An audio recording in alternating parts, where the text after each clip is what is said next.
Hello అండి, welcome back to our channel. ఈరోజు వీడియోలోని మా వారి కోసం చెప్పేసి నేను పూర్ణాలు ప్రిపేర్ చేశాను. అయితే ఈ పూర్ణాలు వెనకాల ఒక స్టోరీ ఉంది. మొన్న మా అమ్మ వాళ్ళ ఊరు వెళ్ళాము. అక్కడ ఆయన ఎంతో ఇష్టంగా మా అమ్మ చేత పూర్ణాలు వండించుకున్నారు. అయితే కవర్ మిస్ అయిందనమాట. మా కవర్ ఏమో మా అక్క వాళ్ళకి వెళ్ళిపోయింది, పూర్ణాల కవరు. వాళ్ళు సున్నుండల కవర్ మాకు వచ్చేసింది.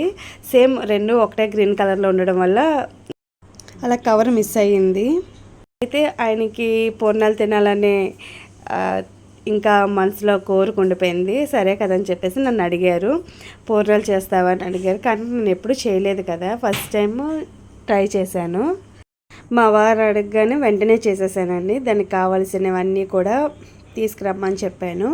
అయితే మీరు అనుకోవచ్చు, పూర్ణాల్లోకి దోశల పిండి కావాలి కదా, అది ఎలా బ్యాటర్ ముందే నానబెట్టుకోవాలి కదా, అప్పటికప్పుడు ఎలా చేస్తారో మీరు అనుకోవచ్చు. నేను బయట నుంచి దోశల పిండి తెప్పించి అదే పైన కోటింగ్కి వాడాను. పూర్ణాలకి చాలా బాగా కుదిరిందండి. అసలు మా అమ్మని అడిగాను ఎలా చేయాలి ఏంటి అంటే, మా అమ్మ చెప్పింది. ఫస్ట్ టైం కదా, ఎందుకన్నా మంచిదని చెప్పేసి పావు గ్లాస్కే చేశాను. ఇక్కడ మా వాళ్ళందరూ కూడా నేను ఎలా చేశానో రివ్యూ చేస్తున్నారు. మీకు ఈ వీడియో నచ్చితే కనుక లైక్ చేయండి, షేర్ చేయండి, సబ్స్క్రైబ్ చేయండి. Thank you for watching.